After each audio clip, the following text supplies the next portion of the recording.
When are you most creative? When running in the rain, swimming, or what about when taking a shower? Nearly 4 out of 10 experience a creative moment when in contact with water. Why is that? You'll find out right now.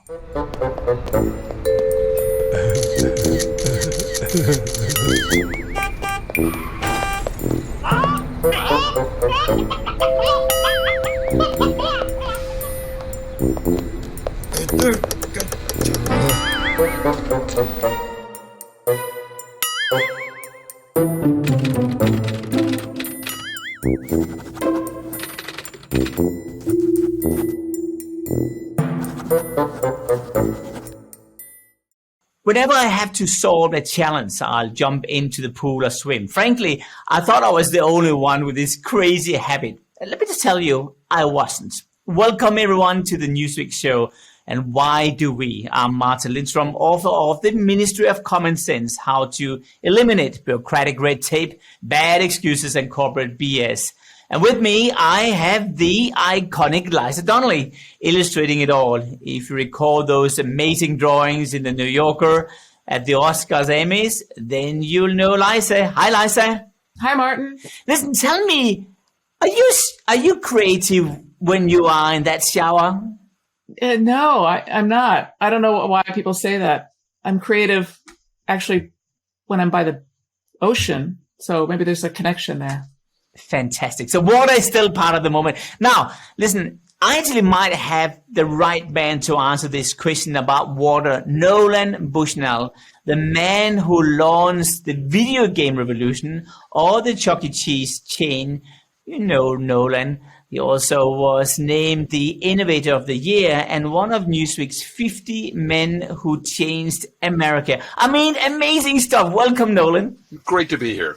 Thank you. Well, listen, I want to ask you about creativity. How do you define creativity? Creativity is really about doing things that are somewhat novel to you and to the world. And sometimes it doesn't even have to be to the world. There's so many people that there's likely to be somebody having the exact same idea you did somewhere in the world. But I think creativity is this thing where you take things that have not existed before and you create them. And usually it's around problem solving. And you're talking about conscious versus, killing creativity. What is that whole thinking? No. Consensus is the killer of creativity. I mean, because literally, the more creative the idea, the more out of the box it is, the less likely you are to get any kind of consensus. It's really funny. You go into a room, people will say, who believes in creativity? Everybody will raise their hand. And then you say, well, what about this? And it'll be an idea. And all the hands go down, even though it's an out of the box creative idea. So it's the specific, it's hard. The general is everybody embraces it. Why do we think better in the shower? The shower is, a whole bunch of negative ions. And, a lot of people think that if you're around a waterfall or an ocean, a surf, that's where there are a lot of negative ions. The science tends to not follow that up, but I kind of believe in it. Or there's something about the primordial nature of the human being in water. We floated around in water 9 months of our life, the very first. And I know that there's something about a newborn baby in the bath that is very, very calming to it, and they like it. I sleep so well when I'm on a sailboat, and I love a shower and waterfalls, and people like to go to sleep with the window open, listening to the waves if they're close to an ocean, or or even with the current cell phone or Echo, you can have all this sound of rain and surf. That's all water. I don't think that's an accident. I think there's something that we are wired to like water.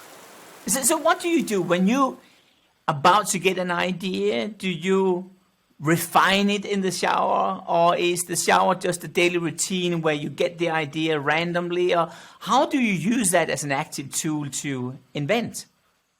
Generally, my inventions are around a problem that I'm working on. Occasionally, I'll just get deep dive on a project that I'm just curious about. I got really curious about how we learn. And as I got older, I know we want to get older, but we don't want to get dumber. And, dementia and Alzheimer's and all that sort of stuff, it's a little scary for when you get up into the last quadrant of your life. And so what I want, as much as I possibly can, is to understand the nature of learning and neurogenesis. How can I build my brain? And those are problem solvings. And very often I'm thinking about those things when I'm in the shower. And somehow that sort of Zen moment, the water's on, you're warm, you're relaxed, and relaxation, I think, is an important part of creativity. If you're being chased by a lion, the only creativity that you want is climbing a tree or something like that. Even a tree doesn't work in case. I guess maybe a lion, it's not bad, but you basically want to save your butt. You're sitting in your garage now. It's almost like a comic strip, right? I mean, all the great companies are typically started up in a garage, and there you are sitting there. At least it looks like that. And how do you avoid you are not stuck in your routine? I mean, even though you are creative and I would say genius, you still have very fixed frames around you. Isn't it really comforting to have routines around you? And aren't those routines killing your creativity at the same time? What do you do to get around that? Well, creativity and neurogenesis, habits are the worst thing for neurogenesis. If you are on automatic pilot, your brain shrinks. It just is. For example, if you drive to work, you should drive to work different ways. If you go the same way every time, boom, brain gets littler. But I started a thing with amazing success, which I call the dice game. January 1 of every year, I have a bunch of slips of paper that contain ideas that can be, or projects that can be accomplished in a year, part-time, as an avocation. And I put those slips of paper in a hat, draw 11 of them out, assign them a number 2 to 12. Then I throw the dice, and I have to do the one that the dice tells me to. Why do I do that? Because we will cheat. If we're selecting, we'll try for the easy one, not the hard one. And the hard one is where the neurogenesis happens. And every time I've done it, not only has it made me happy, it's taken me in a direction that is totally unexpected and wonderful. For example, 5 years ago, it said write a book. Now, I'm dyslexic. I'm an engineer. I believe that it's okay to change tense 3 times in a paragraph. My grammar and spelling is horrible. So the whole idea of doing a book, I thought that was a joke. But now I didn't have to deal with the idea, hey, why am I doing this? so I can get it published? No, I had no belief that I was going to get anything published, but I had to write a book. So I thought I'd write a science fiction book.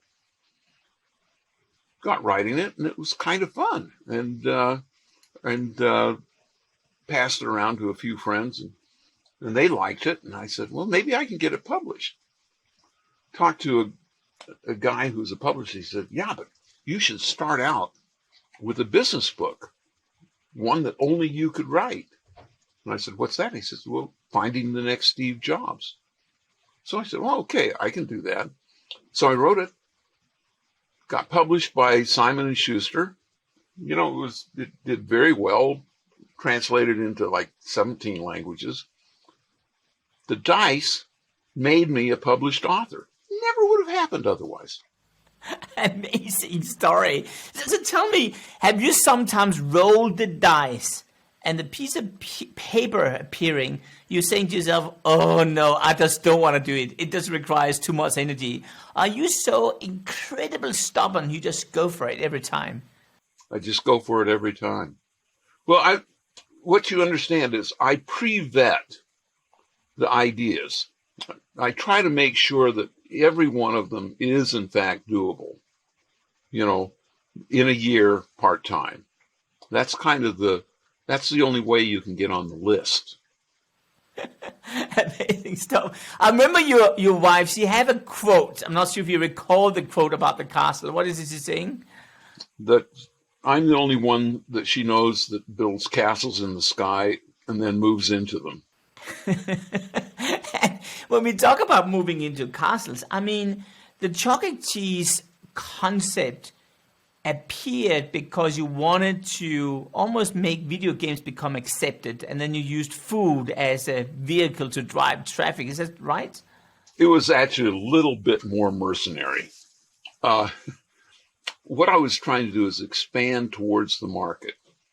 And the core concept was that we were selling coin-operated games for $2,000. But they would make between $30,000 and $50,000 in coin drop during their lifetime. So I said, hey, I'm on the wrong side of this equation. But I didn't want to compete with the operators that were putting them in bars and restaurants. So I thought, hey, I'll build my own locations. And also, I realized that, 3 to 10-year-olds really wanted to be able to play the games. But teenagers controlled the arcades. And so you don't mix little kids with teenagers. Teenagers are unruly and rude. And I wanted a place that was really good for parents and their families. And so that's how Chuck E. Cheese came about. It was totally aimed at families with kids 2 to 12. And I wanted the family to go together, have fun, play games, eat pizza. I think people who are passionate about life, who are curious about life, who are really with it, that's important. Like when people ask me about entrepreneurship, I said, well, just remember one thing. Don't hire dead people. It always gets a laugh. But the reality is that there are a lot of people in the world that are dead from the neck up. They're just kind of waiting for that final moment.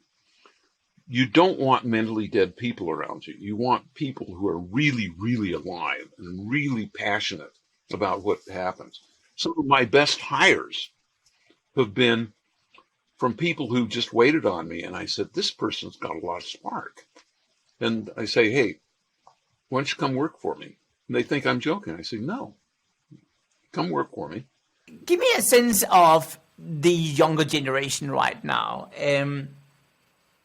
Are they more creative or are they less creative than your generation? Depends. A lot of them are less creative. And the reason is that they've sort of had creativity trained out of them. Remember what I said about risk. There's so many kids right now that don't know how to deal with risk.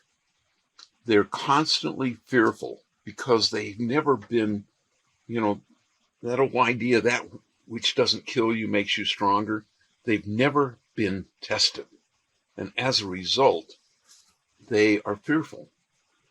And fear just says adventuring out is impossible. I've spoken to college groups, and they are sometimes afraid to laugh at a joke because they're afraid that they didn't interpret it right. Is this a joke? Is he being funny? Is he being serious? That, what have you. And that used to only happen in junior high schools. Now it's happening in colleges. And I'm worried about it. I think our kids need to be stressed.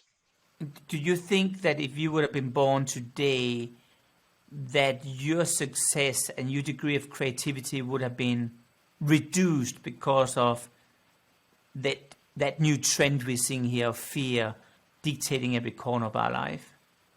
I have no idea. It's an interesting speculation, but and I did in the early days when I was a kid, everything that I wanted to work on was expensive, parts and there wasn't, if you wanted a resistor of a certain level, I'd find old stuff and have to take it apart. The whole idea of ordering it somewhere, because, if you ordered it, it was a long distance telephone call that cost money, or it was send a letter, a week getting there, then a week coming back. And, the world was so slow and so frictional, that my life was in electronics and all that. I would have thought I had died and gone to heaven if I'd been surrounded by what I'm surrounded now in terms of parts to build stuff. It was just not available to me. Nolan, I have to ask you, on the inside, how old are you? 9. 9. Well, no, we had Deepak Chopra on the show recently, and he said that really, if you maintain that inner age, or what I call the twin age, you really stay young. This is crazy. I'm talking to a 9-year-old. I'm 16, by the way, so I'm much older than you are on the inside. But when you're together with other creative people, what age are they? It's all over the map. And I chose 9 because before puberty, you have you're not nearly as directed as you are after puberty, because, when you're 9, your whole world is your oyster. After puberty, you basically are seeking women. And so that sort of takes your creativity away. Nolan, be careful what you say these days, right? You know what I mean. I know. A 9-year-old will never say that these days. It's a 9-year-old from the past saying these things. Amazing stuff. Listen, the creative adult is the child who survived. You are the one who survived, right? Thank you, Nolan. I really appreciate it. Who else is better at quoting than Pablo Picasso, which says that everything you can imagine is real? You have imagined most of it, and it's really real. I really appreciate you joining on Why Do We? Hey, it's great fun being here, and I love your questions, and it gives me a chance to spoof a little bit, and I'm always looking to amuse myself. Liza, that was just an extraordinary conversation with Nolan. Share with me the second drawing. What's your thinking behind what you've done here? The second one is more about the notion, the wonderful notion that we're creative in the womb, and that when we're out of the womb, we are more comfortable, more at ease, and more creative when we're either near or in water. I just think that's a wonderful and interesting idea. Thank you so much. Listen, Liza, thanks as always for doing these drawings. You're amazing. Nolan, thanks for joining us on this show. And for everyone out there, remember the creative adult is the child who survived.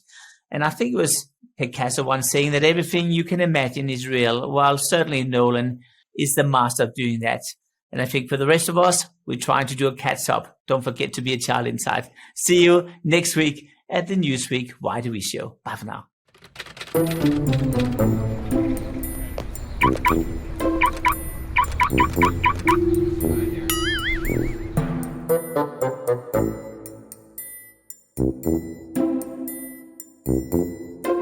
you.